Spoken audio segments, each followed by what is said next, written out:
Okay, so guys, welcome everybody today in our virtual workshop with five nice and amazing speakers from different perspectives, from different continents. That is just we just be to be here together because of the NGO Green Dreams. I'm gonna explain you a little bit how was all the process to be here.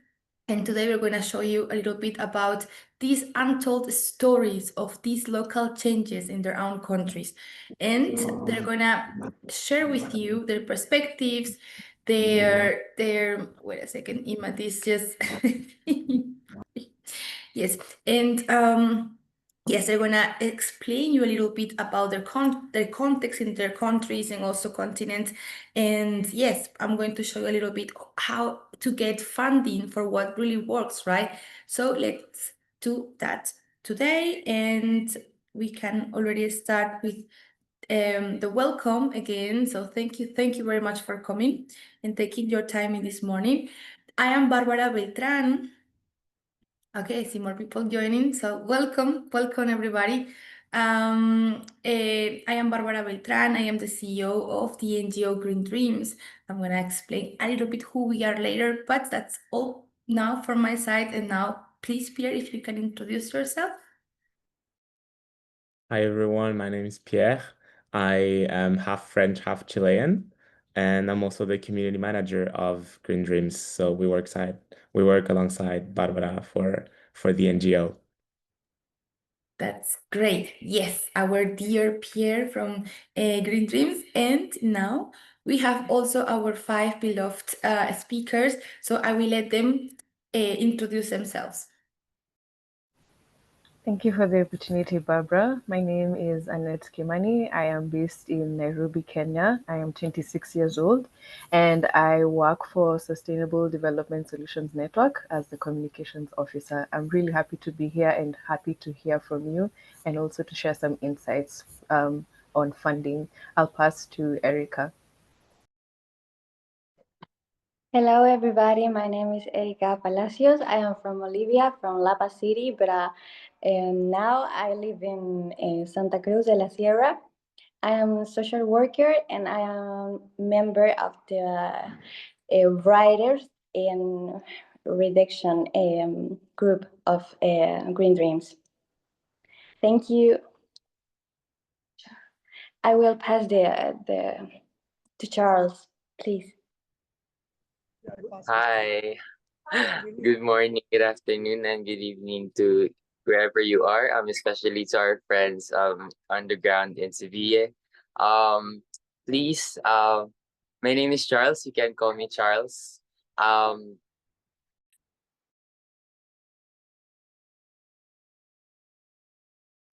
Sorry, my name is Charles. I am from the Philippines. I am the campaigner for the World's Youth for Climate Justice.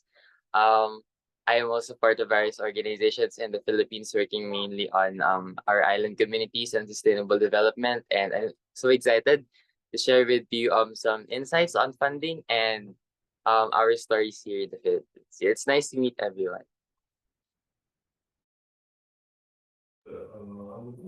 Now we pass to Imad. Hi, my name is Imad. I'm from Algeria, Middle East. I'm 20 years old. I'm the founder and the I'm the founder. I'm the founder and the CEO of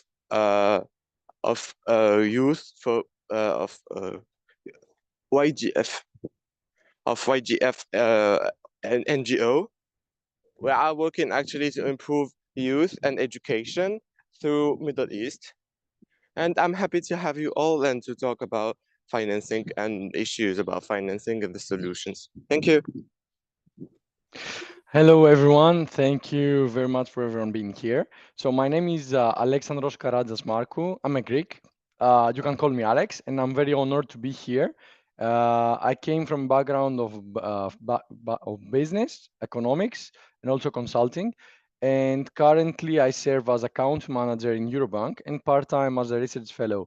So, of course, I'm going to share my perspective on the funding and some tools and also some insights on how to get it and what are the problems that we faced in my case. So let's continue. Thank you very much, Barbara. Also, Thank you. Thank you, guys. Thanks for coming here and sharing and being so spectacular as always. So, yes, I'm gonna talk to you a little bit about the NGO, who we are, what are we doing right now. So, as part of the FFD4, right, for the Conference of the International Financing for International Development, we were invited as an NGO. We are accredited also in Latin America. And we are coming here to learn and connect a little bit about to promote this education for sustainable development. So this is our main goal. We're actually very, very present in Latin America, but also growing. And today we want to also educate and open this space, right? Safe space for everybody to talk about all the challenges we are having as young people to finding our own projects. And as an NGO, really, we know the struggles. So please, I also encourage you to put in the chat where are you from. If you're also from an NGO or project, just let us know also your Instagram or links to collaborate or maybe to connect, and also share with us your struggles.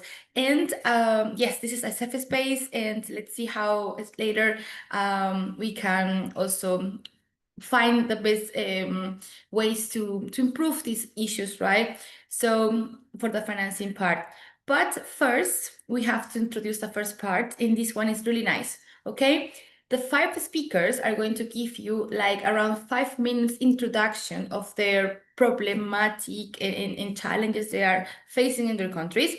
And after that, I'm going to send them in breakout rooms, and you can join them and ask them questions and discuss a little bit, okay?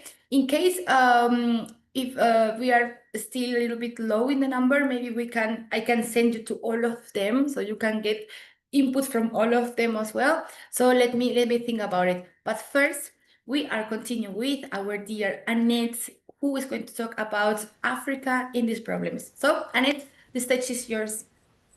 Hey, thanks again, Barbara. I'll be sharing my local context since I'm based in Nairobi, Kenya, which is in Africa. So last year, I had the privilege to volunteer at a local charity-based organization that served to give women empowerment through eradicating period poverty, which meant distributing pads, sanitary towels, and also to give them insights on how they can be able to make enough money to sustain themselves. So that was what I'm very passionate about, women empowerment. I'm very passionate about ending period poverty. It's still a very big problem here in Kenya, and I know in the broader context of Africa. So the main goal was to distribute sanitary towels to 2 to 3 schools per week. That meant we needed a lot of funding from a lot of stakeholders. So our biggest challenge was getting enough funding for these projects. I remember one time we completely had run out of enough sanitary towels to distribute to the schools. And it was a very hard situation for us because that means they won't go to school. That means they won't be able to secure their future, because education is very important when you need to secure your future. So how we decided to go about this was we decided to partner with another local community-based organization that makes reusable sanitary towels. And in return, we were to teach the girls how to make their own towels so that they are able to add value to the company, and also the company to add value to us. Since normally project cycles take 1 to 2 years, it was becoming a bit unsustainable to depend on grants and funding. So that was the route we decided to take. And also, when it came to funding, we decided to not just apply to short-term funding without necessarily establishing relationships with these funders. So we decided to take it up a notch and, build lasting relationships with these funders and give them our value proposition. And in return, we were able to at least meet our targets. We were able to do 2 schools a week after that.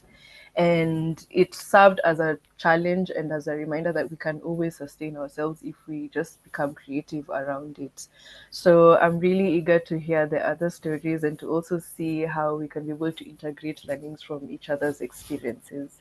And with that, I'm going to pass to Erica, who will be representing Americas.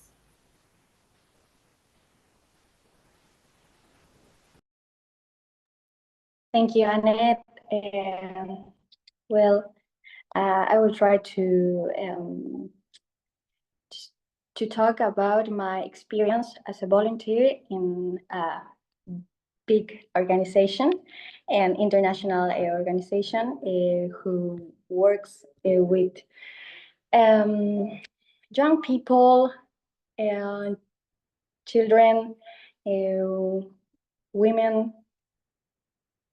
So I will start to saying as a volunteer in the Just Ready project in Santa Cruz, Bolivia, I had the chance to work with young people in very vulnerable situations, including drugs problems and maybe people in prison. And this experience allowed me to support their personal and social growth, and also helped me identify those who had the potential to become leaders and share what they learn with others. Because we built close relationships with the groups, and it was easier to see how we're ready to take the next step and inspire others. And equal relationships, that's the key. Still, we always stay connect with everyone, offering support and respect to all the participants, no matter their background. I learned the real impact doesn't come only from teaching workshops, but from listening to uh, building trust and truly caring about each person's history. Mm. You Ready was not only a powerful experience for me as a volunteer, it confirmed my desire to keep working for social change and to support others in their own transformation. So I will pass over to Charles. Please, thank you. Yes, thank you very much. Yeah. Um, good morning again to everyone. I hope you can hear me well. So for Asia, there's a lot of challenges that we are facing right now, on funding, and financing our projects and activities, because Asia mainly relies on international funding, for its finance. So, for example, in the Philippines doesn't have that many organizations that fund sustainable development initiatives. Mostly in the Philippines, the foundations focus on philanthropy or charity, which is also good, but that makes it a huge challenge, for civil society practitioners to implement their programs and projects. And so, and adding to that, with the recent funding freeze from the US aid, because of the US Trump administration's policies, it has taken a huge toll in how our NGOs and our CSOs are doing their projects right now. They're all scrambling, looking for other funders, alternative funders. They are looking for alternative ways to do projects. In-person events now are virtual because they don't have enough funding. And it just shows how funding and how financing can really affect how our society works. And so that's one of the major challenges we are facing in Asia today. There's not a lot of organizations that are within the continent and that are within the countries in Asia. We mostly rely on international funders, like for example the United Nations, or as I've said, USAID, or international NGOs and philanthropists who now have turned their attention to other developing countries. But how we are solving it is we are um, we have what we call bayanihan in the Philippines. So bayanihan, it's the Tagalog word for helping each other or for solidarity. So we have a platform where we share funding opportunities. It's an app in the Philippines. Unfortunately, right now only Filipinos can access it, but I hope it will be open to other countries in the future. But there's an organization that developed an app that allows us to access funding opportunities and allows us to post our projects, and then funders can reach out to us and if they're interested to fund us or if they're interested in collaborating with us, they can they can. And so I think one of the most incredible solutions and one of the most incredible innovation of the Filipino people is really looking for ways to move forward, even though we get a lot of funding freezes or a lot of funding cuts, we still look for ways to move forward. And that's what we call resiliency. And I think it's important that if we're holding projects or if we're holding big programs or big events or we're leading organization, it's important that we learn to adapt to challenges. For example, like this, where we get a lot of funding freezes, and we learn to be resilient and we learn to move forward and be resourceful and find new solutions that can make our work better. So that's it for me. I'll pass it to Iman.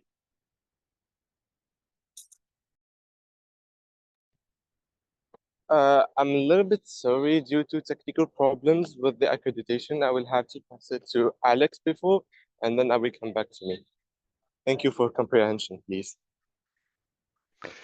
Hello, everyone from my side. Then, thank you very much. Charles, I keep what you say, be resilient.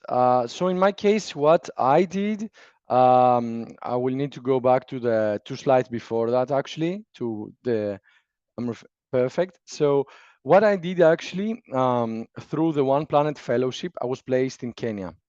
I'm a European, as I told you before, and here in Europe, the things are and the funding is a lot. So there's a problem with information. This opportunity where I placed in Kenya, I worked with innovation hubs, university researchers, and policymakers, especially in biotechnology and agricultural innovation. The goal was to connect innovators to mentors and funders in order to help uh, translate the research into locally owned impact. A lot of challenges that local innovators lack in Kenya, according to my research and the research I did, talking with a lot of experts, is that they don't have the capacity to create and scale up their solution. Their funding comes and help to open the dialogue and the collaboration. So what exactly I did, I focused on the problems that the property strategies face and the local innovators. So what I found is that the most powerful change didn't come from the technology itself or alone, but also from the relationship that nurtured between the universities and businesses and local leaders. So to connect and try to scale up their solutions in order also to help the community. So going to the second slide, I was placed more specifically in Nairobi, where I had the privilege to work alongside the University of Nairobi, and more specifically with the Intellectual Property Office, where I engaged and I dedicated a lot of my time, a lot of my resources to meet professors, young researchers, and grassroots entrepreneurs striving to solve local challenges through science and innovation. And also, those are connected by the entrepreneurship.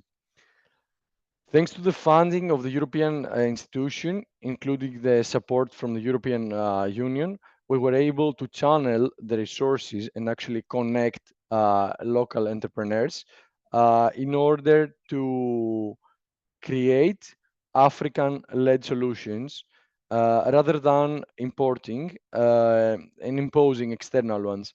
So more specifically, what we did is we connected communities, students, with a real world application, created environments where the local talent could thrive and innovate, and this became a two-way street. So it's not only about translating knowledge, but building it together, because in order to scale up and hear you have to hear what the people have to say. So finally, the most powerful outcomes didn't come from structure alone, but from mutual trust and open dialogue. Uh, for example, I witnessed a lot of late night conversation with PhD students or between PhD students, or an informal chat with a farmer who never set a foot in the university. By understanding their problems and the solutions that they are searching for, you are able to translate uh, the necessity into solution. So Kenya more specifically told me in my research that innovation has to be and is people-centered, where we have to invest not only in the infrastructure, but the relationship. We can create solutions that belong to everybody. So also, to conclude, what is my key takeaways and my advices for you out there is connection, connection with people. So for network, you have to use the people that you know, and they are searching for funding, or they are searching for you to provide funding, um, and the most impactful opportunities are rarely advised. For example, to give you a personal example, a few more months before I applied to the One Planet Fellowship, I was sitting in a cafe in Brussels where I was doing my master's. I was out with a friend, and he told me that he wanted to apply for a fellowship. This fellowship actually was the One Planet Fellowship where I took part, and all of this interaction and the following up of this experience came just for a coffee. I didn't know what will follow next, but then after some months, I landed in Nairobi, and everything started from there. My second advice is to apply, but you have to find the opportunities, and for that we have later on a toolkit where you can find some networking, some sites where you can try to find the funding people. But finally, what you can use is your personal network. So you have to build the network, nurture it, and remember, sometimes all it takes is one coffee, one question, or one application to unlock a future that you have never imagined. Now I will pass back to Barbara to conclude and go to the sessions. Hi, everybody. Hi again. I'm not sure if Imad, are you able to talk now?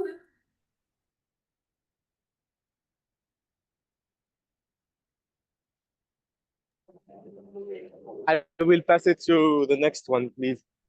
No, Thank I you. don't think there's no next one. So yes. What I will do, just one second.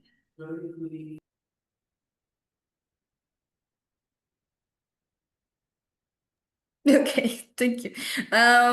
So what I wanted to now show you guys is we have two options. I mean, we can open the 5 rooms right now, and we can do this one-to-ones, or if you want, we can all go by room together.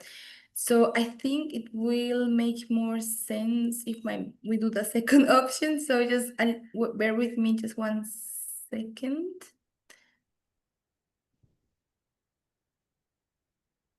We just tap in this link. Oh, just go. Wait a second. Okay.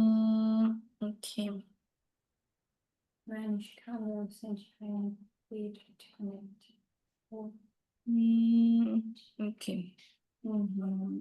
Let's do 2 or 5. Yeah, 5. Okay. So the room number 1 will be with okay, we start with Alexandros. He's on my right. Okay. So number 2 will be Erika. Number 3 will be Annette. Number 4 will be Charles. And number 5 is I think he's going Imad, right? Yeah. So I will open the rooms and I'm going to send you first to Alexandros. You're coming back in 5 minutes, so don't worry. So Alexandros, you can go now. Annette, Charles, Erika, Imad, Hyundai, you can also go. See you around. See you in 5 minutes.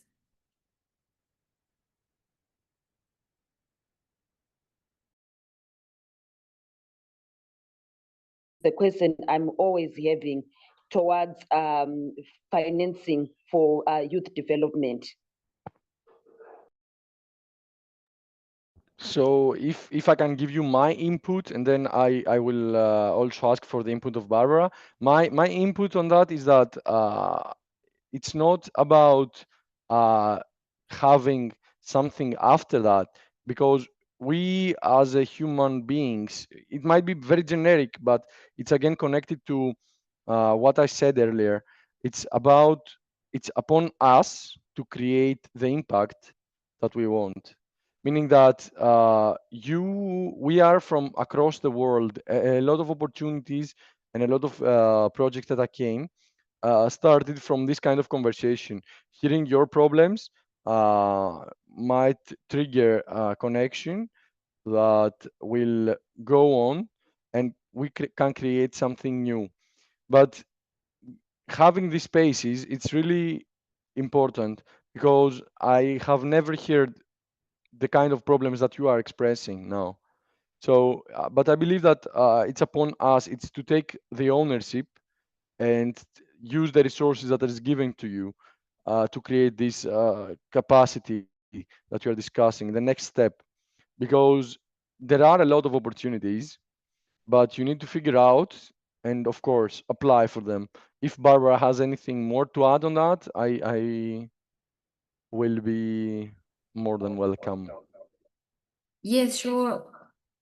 I will say that is it difficult for I mean, there are some people who not everyone can found like a foundation or NGO association, because at least on my case it was like 6 months and very, very expensive to found one NGO. And even though being with this kind of institution, it's so difficult to get funds, especially for us in the global south. We will talk about that later. But I think for that it's really important to have collaborations, even though it's from Latin America, Europe, Africa, Asia. It's so important to have collaborations, because you open another door to more opportunities, to be more visible. And I think that's the main idea, to create these spaces to connect and to be up to date from each other. And yes, is it difficult but not impossible? And yes, it's the main way to knock doors until you get one good contact. And that's why these events are also really important for everybody to find. Yes, no worries, it's okay. Yes, good. So our dear Charles is going now, but it's good. Okay, Kundai, I hope I answered your question, but please keep this question also for the other speakers, and they will have also their perspectives for you. Thank you. So wait a second, we are not done, and the next one will be Erika from the Americas. So let's hear about it, okay? So send it to you right now. I'm going to reopen the room and I will send you there. Okay, so Eddie, I'm going to send you to group number 1 again. Okay. Okay, Estoy en un grupo, pero solo con el... Ah, pero Pierre está acá, ¿verdad? Living breakout room. Okay. Ima and Okay. Wait.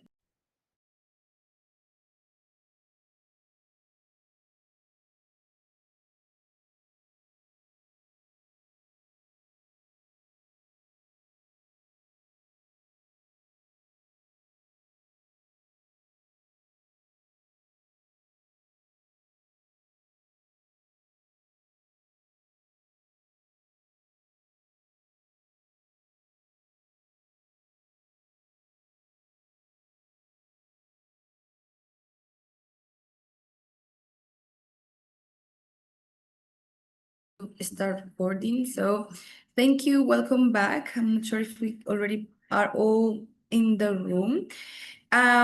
Okay, so for those who stayed until now and made it until now, we have actually a giveaway for you.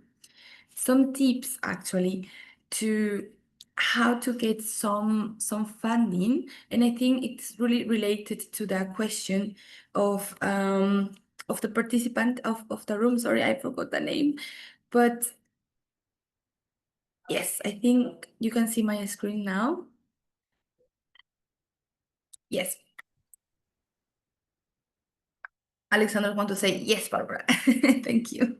Yeah, cool. So guys, today I have some tips for you in order to prepare very nice proposals in how to get funding and so on.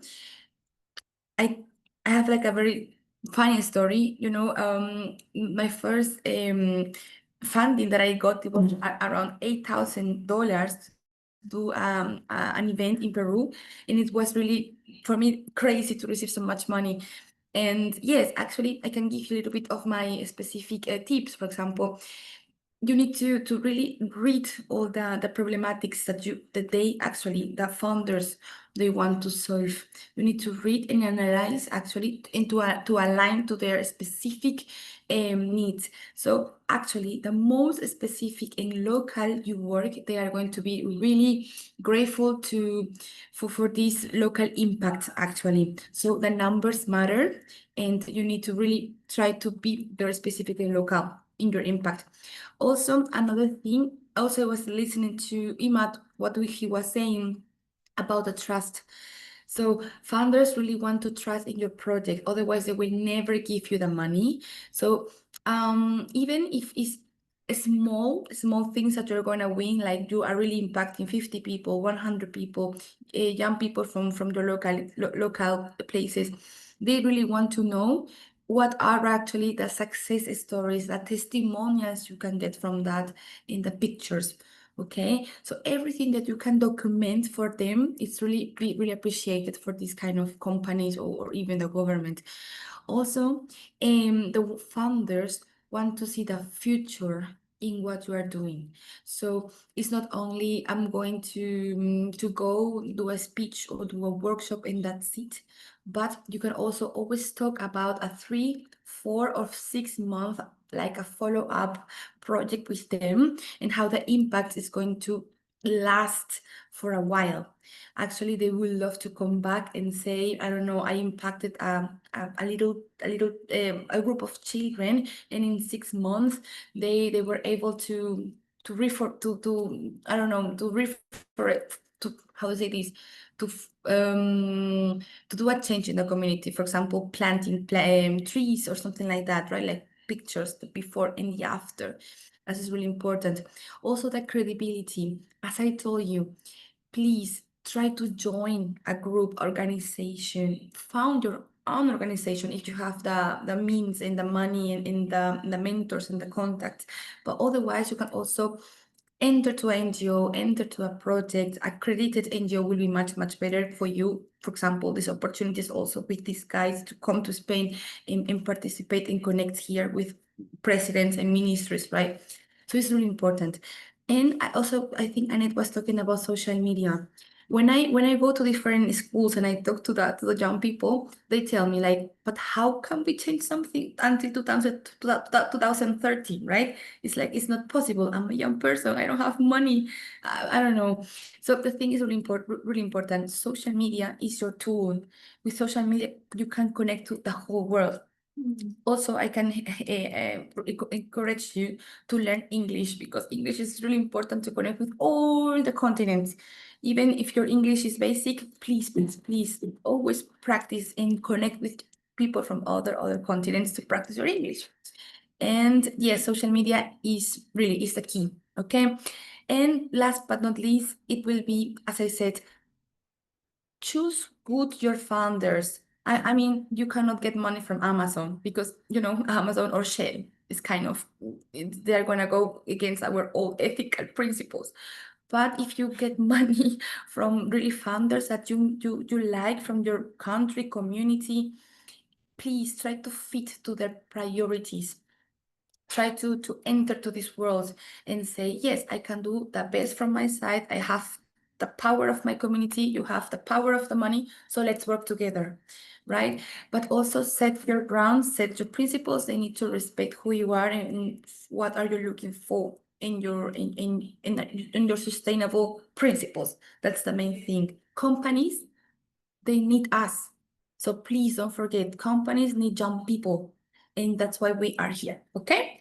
I think that's it from my side. And now I'm going to pass to Pierre for the last part of the session. Thank you. Yeah, well, thank you everyone for this presentation. Thank you to our speakers. Thank you, Barbara, and thank you to everyone that asked questions or made comments. So the themes that came back a lot in this conference, in this workshop, was connections and just being resilient. What Alex said, if you don't ask for funding, you're not gonna get funding. You have nothing to lose. Besides a little bit of time by filling up some applications, but you have to be daring. The work of NGOs is not easy. In Grim Dreams, we're working a lot for funding. We have to spend hours working on it, but it is worth it at the end. And you have to apply, you have to ask, you have to be present, and you have to dare to be applying. Uh, Another thing I would like to say is you don't need um, to aim too high. Every level of funding works. Every single money is good for your NGO. And also be diverse. You don't want to be dependent on one type of funding. You can get many type of funding. You can access grants. For example, Alex mentioned a lot of Europe, how it's easier with government and the European Union, but you can also have partnerships just for one small project. They don't have to fund the entire NGO, work project specific. So that's very important to have in mind. Network and be daring, but stay true to yourselves. And another thing we would like to say is Green Dreams will be present at the conference, and we will be advocating for things that we had already said today. We will be advocating for more funds to the Global South.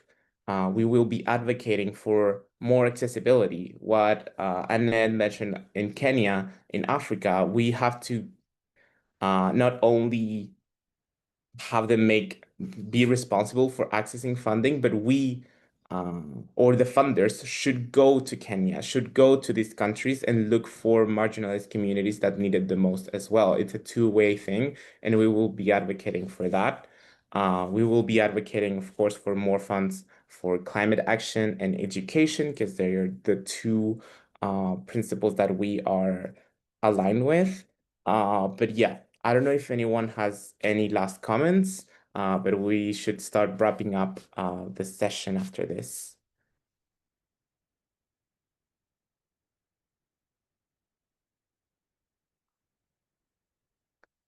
Yeah, so Maybe I could say something.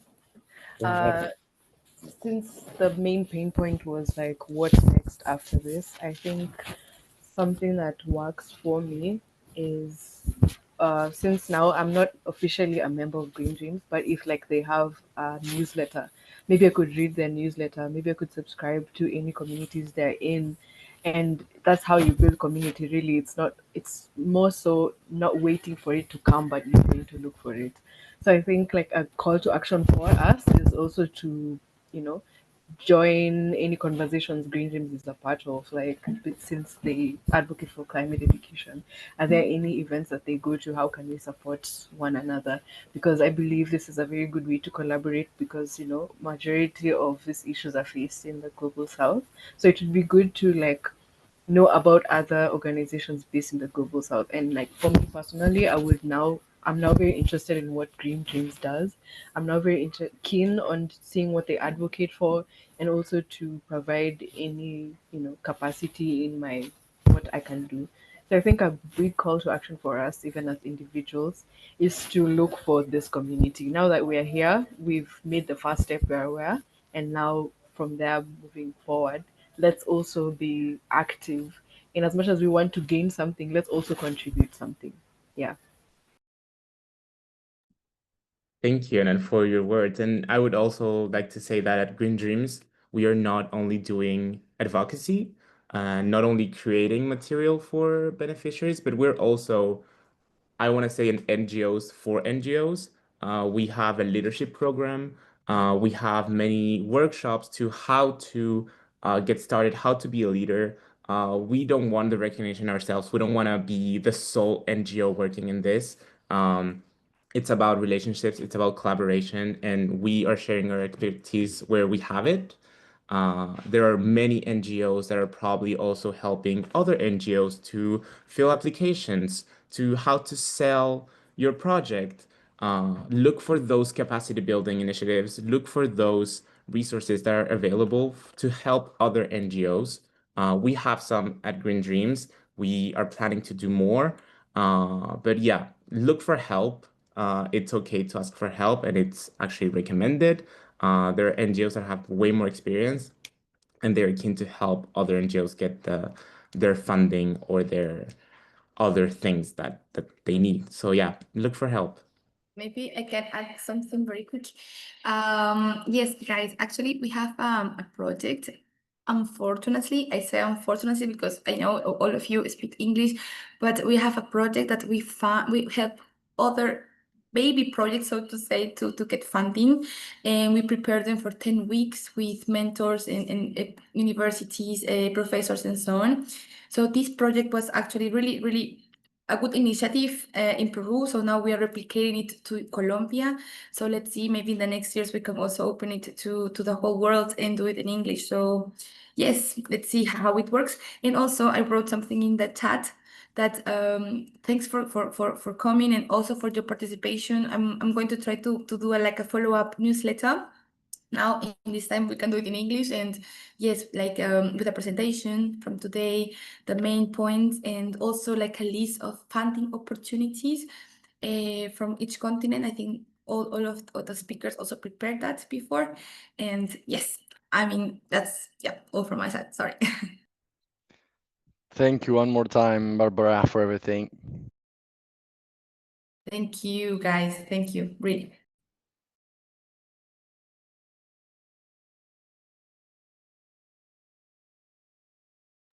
Pierre, are you continue with the wrap up, or we are already done? I think we're done.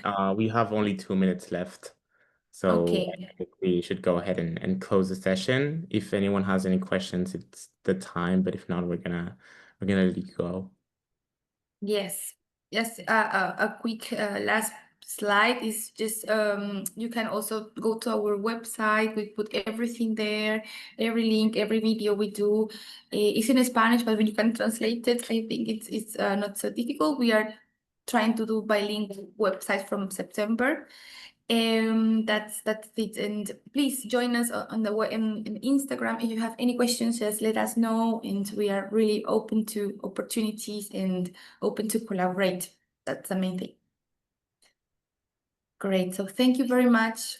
Have a great day. We are with you here, at least with us, with the spirit in Sevilla, and yes, all the best for you. Thank you. Nice to meet you all. Thank you too. Thank you all. Bye. Bye. Bye, Rita. Bye, Manish.